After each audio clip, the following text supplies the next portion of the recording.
toban shay oo u fiican daryeelka naftaada. Qodobadan soo socda waxay u wanaagsan yihiin daryeelka naftaada.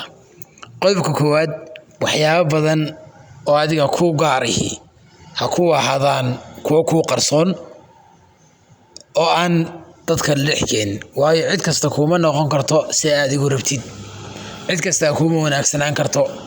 waxa dhici karta wax wanaagsan in isha xaasidku ka qabato oo aad weydidba. marka wax kasta shaacsanaa ka dhigin ama public ha keenin waxyaabaha private-ka ku ah adiga ku qarsoonaadaan.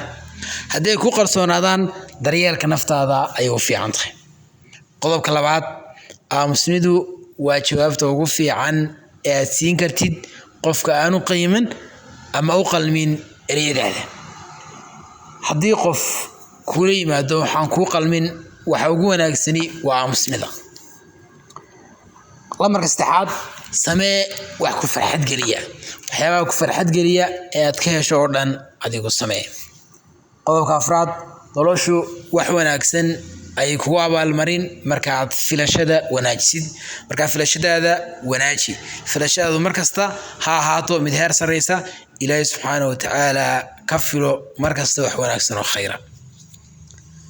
lambarka shanaad, macallinkaaga ugu fiicani waa qaladkaagii ugu dambeeyey. fadlan qaladadaada wax ka baro. qalad kasta oo aad samaysid waxa kuu noqdo dibna ha ugu soo noqonin. lambar 6, jooji aqbalidda waxyaabaha aan kuu fiicnayn. waxyaabaha aan shakhsiyan ku wanaagsanayn, waxyaabaha aan adiga ku wacnayn, aqbalidooda iska jooji. lambar 6, mustaqbalkaagu adiga ayuu kuu baahan yahay. uma baahna tagtadii, umana baahna cid kale. mustaqbalkaaga ka shaqee oo xoogga saar. lambar 8, ha ku laaban qof markuu niyad jabiyey ama hore kuu xumeeyey. hadduu qofku hal markuu niyad jabiyey ama xumaan kugu sameeyey, xumaantii iyo wixii kugu sameeyeyna uu ka garowshiye ka bixin waayo oo uu garan waayo, xaalna kaa siin waayo, dibna ay usoo noqon weydo, arrintaas ha ka aqbalin. qofkaas mar dambe ayuuna kugu soo laabanin, wixii doonaba ha dhacaane. lambar 9, ha isdiibin. wax kasta way ka dhow yihiin sida aad u malaynaysid. fadlan ha isdiibin, shaqada wad oo shaqee, wax wanaagsanna markasta adigu qabo. qodobka 7aad, haddii aad daashay bar sida loo nasto.